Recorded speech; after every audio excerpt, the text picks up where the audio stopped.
ठीक है, तो यहां कंपटीशन पे कंपटीशन इसलिए नहीं बढ़ता, यहां हर बार आपको नए बच्चे मिलेंगे या फाइनल मेरिट से बाहर हुए बच्चे मिलेंगे, और फाइनल मेरिट से बाहर हुए बच्चे ही टॉप कर रहे होते हैं अगली बार। तो इसलिए कुछ बच्चों का ये दर्द हो कि मैं पिछली बार फाइनल मेरिट से रह गया था, तो उस दर्द को इस बार स्वाहा कर देना, क्योंकि आप फाइनल मेरिट से रहे थे तो आप सोचिए ना कि आप यहां थे, आपसे ऊपर वाले सब कहीं ना कहीं जॉब पा गए। अब जो उसमें रहे हैं वो सब आपसे नीचे वाले ही तो थे, कोई फिजिकल में रह गया, कोई और एग्जाम के शुरुआती स्टेज में ही रह गया, उन सबके तो आपसे कम मार्क्स थे। फाइनल तक आप पहुंचे हो तो आपके तो सबसे ज्यादा मार्क्स थे, उनके तो आपसे कम मार्क्स रहे होंगे। तो इसका मतलब है कि अगर आप मेहनत करो तो वो तो ऑलरेडी आपसे नीचे हैं, तो आप अपने स्तर को ऊपर ले जा सकते हो, रैंकर बन सकते हो। लेकिन हम होता क्या है कि हम अपने आप को ढीला और हताश और निराश कर देते हैं, तो नीचे वाला ऊपर आके आपके ऊपर रैंकर बन के बैठता है। तो ये मौका आप देते हैं। आप फाइनल से बाहर हुए हो तो आप सबसे होशियार हो रहने वालों में, तो रैंकर बनने चाहिए तो आप में से बनने चाहिए जो फाइनल से रहे हैं। मैं ये उन बच्चों का बिल्कुल विरोधी नहीं हूं जो सोचते होंगे सर हम तो फ्रेशर हैं, क्या हम रैंकर नहीं बन सकते? बिल्कुल बन सकते हो भाई। आप अपने लिए ये सोचो कि भाई अगर इनको लगना ही था, ये पुराने वाले पहले ही क्यों नहीं लग गए थे? तो इसका मतलब ये बहुत बहुत बढ़िया तो नहीं रहे, तो मैं इनसे अच्छा हो सकता हूं, क्योंकि ये सब रहने वाले हैं, फेलियर्स हैं। तो आप फ्रेशर बच्चे अपने आप को ऐसे सोचे, ठीक है। चलो, तो वो आपकी चॉइस है। और भाई मैंने मेडिकल वाले जो बच्चे मेडिकल कर रहे हैं, उन कुछ बच्चे दिल्ली पुलिस की तरफ शिफ्ट हो गए होंगे, भाई करिए आप अपनी दिल्ली पुलिस की तैयारी, कौन रोक रहा है आपको? दिसंबर जनवरी में आपका दिल्ली पुलिस का एग्जाम हो जाएगा, आप फुल्ली फोकस्ड दिल्ली पुलिस की पे रहिए। जीडी का मैं समझता हूं इस बार मार्च में एग्जाम होगा, और अगर ये मार्च में होगा तो आप जनवरी में दिल्ली पुलिस का दे करके 2 महीने इस पे डेडिकेटेड हो जाना। तब आप फिलहाल अपनी दिल्ली पुलिस पे फोकस्ड रहिए। हाँ, कोई बच्चा पढ़ ही नहीं रहा, मैं उनको चेताने आया हूं कि भाई मैं दिल्ली पुलिस की करूं या एसएससी जीडी की करूं, सर मैं कंफ्यूज हूं। भाई आप कंफ्यूज ही रहोगे यार, आप पहले दिल्ली पुलिस की करो ना, आपका एग्जाम है इसके लिए। भाई मैं ये कहना चाहता हूं कि आप ना मतलब पढ़ाई करो, चाहे वो आप दिल्ली पुलिस की करो या एसएससी जीडी की करो, इस बात से फर्क ही नहीं पड़ता। फर्क उस पर पड़ता है जो इस वजह से पढ़ ही नहीं पा रहा कि मैं जीडी दिल्ली पुलिस में फंस के रह गया हूं, पढ़ नहीं पा रहा हूं, डिस्टर्ब हो रहा हूं, तो फिर दिक्कत है। ठीक है, पढ़ चाहे किसी का भी लो, आप बस पढ़ रहे हो, ये इंपॉर्टेंट है। ठीक है, इसकी हिंदी 1.5-2 महीने में कर लेना, लास्ट में आकर के अच्छे से प्रैक्टिस सेट से ही हो जाएगी कवर अप पूरी।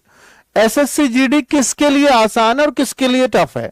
ये उनके लिए टफ है, मैं फिर बोल रहा हूं, जो एक तो अपना चूज नहीं कर पाते मैं इसकी तैयारी करूं या उसकी करूं, उनके लिए बहुत टफ होने वाला है भाई। फिर उनको एसएससी जीडी का कोई भी एग्जाम नहीं निकलता। मैं कहता हूं कि आप ना सब्जेक्ट्स को नापिए कि क्या क्या क्या किस किस में आएगा, इन सब्जेक्ट्स को मैं इस एग्जाम के लिए पढ़ लेता हूं, इसका एग्जाम 2 महीने बाद होगा, ये सब्जेक्ट बचेगा, इसको तब पढ़ लूंगा। ये स्ट्रेटजी अपनी रखा करो। ठीक है। दूसरा, जो राज्य के बच्चे हैं जैसे यूपी के, बिहार के, जो बच्चे इन स्टेट्स के हैं, यूपी के, बिहार, जनरल एरिया की बात कर रहा हूं मैं स्पेशली, ठीक है, और एमपी के, और बात करता हूं राजस्थान के, और बात करता हूं उत्तराखंड के भी आजकल बहुत ज्यादा हाई कट ऑफ जाता है।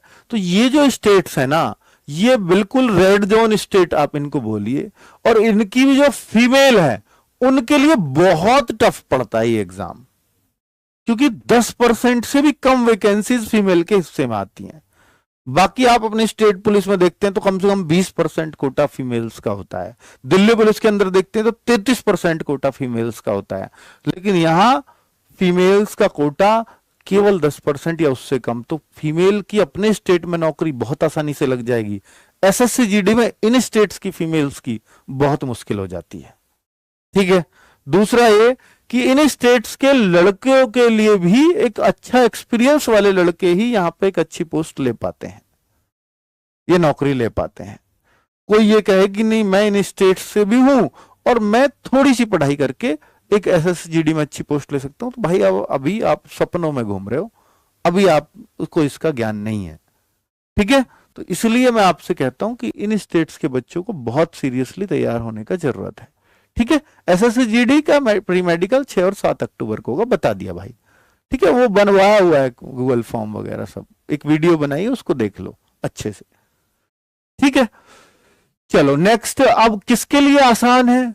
अब आसान किसके लिए सुन लो। इन स्टेट से अलग, चाहे झारखंड हो, चाहे छत्तीसगढ़ हो, चाहे वेस्ट बंगाल हो, चाहे आपका बात करूं महाराष्ट्र हो, या साउथ इंडिया के स्टेट्स हो, या और बात करूं नॉर्थ इंडिया के स्टेट्स हो, नॉर्थ इंडिया और साउथ इंडिया के लिए तो ये बहुत आसानी से नौकरी मिल जाती है, बहुत आसानी से, ठीक है। North east and south India वाले स्टेट्स के लिए ये कुछ है ही नहीं।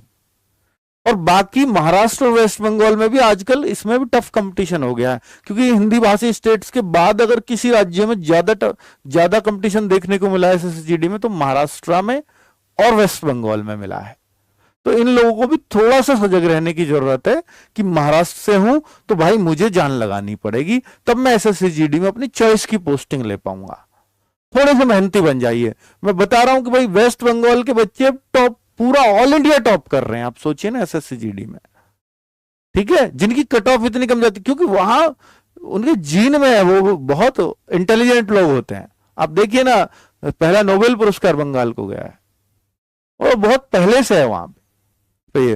तो वो लोग अगर जागरूक होते हैं तो फिर अपने स्टेट्स में उनकी भी फाइट बहुत तगड़ी हो जाएगी, वो किसी से कम नहीं है। पहले भी मैंने बताया कि 60+ वहां भी आने लगे हैं, अब पहले नहीं आते थे क्योंकि वहां लोग जागरूक नहीं थे तब, अब वहां काफी सीरियस लेने लगे हैं एसएससीजीडी को। तो उनके लिए भी बहुत जल्दी से आसान से टफ की कैटेगरी में आ जाएगा, पर अभी आसान है। तो अगर बंगाल के बच्चे हैं, महाराष्ट्र के बच्चे हैं, तो बहुत जल्दी ये टफ कैटेगरी में आ जाएगा, इन स्टेट्स की गिनती में आ जाएगा। अभी आपकी वैकेंसी भी ठीक ठाक आ रही है, तो एक बार ये जो चांस है 2026 वाला, इसको भुना लेना। चलो, एसएससीजीडी का पेपर इस बार रह सकता है और आसान। इसका कारण भी दे रहा हूं कि इस बार क्यों और आसान रह सकता है।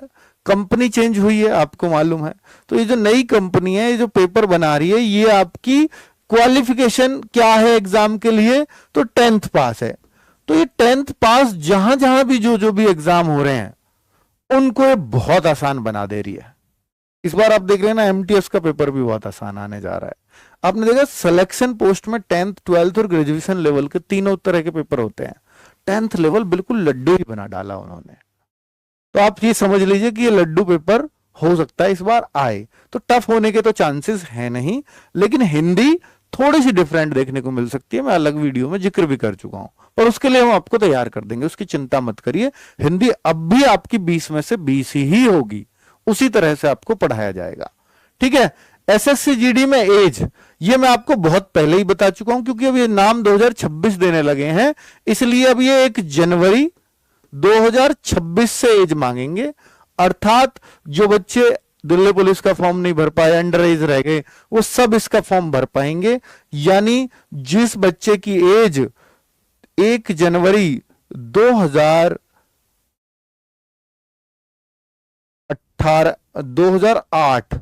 18/8/26, हाँ 2008 भी है, वो भी इस फॉर्म को भर देगा। इससे पहले तो सब भर देंगे, 2007 वाले सारे भरेंगे, 2006 वाले सारे भरेंगे। 1 जनवरी 2008 वाला बच्चा भी ये फॉर्म भर पाएगा, ठीक है। इससे पहले जो 2007 में पैदा हुए तो सब भरेंगे। और बाकी एज में कोई छूट नहीं आने जा रही है। 18 से 23 साल जनरल के लिए, ईडब्ल्यूएस के लिए होती है। ओबीसी के लिए 18 से 26, चाहे लड़का हो चाहे लड़की हो, और 18 से 28 एससी एसटी के लिए। तो यही क्राइटेरिया एज का रहता है, यही रहने जा रहा है। एसएससीजीडी बैच के लिए आप लगातार पूछ रहे हैं, तो भाई एक बैच हम ऑलरेडी लेके आ चुके हैं। तो मैं आपको बोलूंगा कि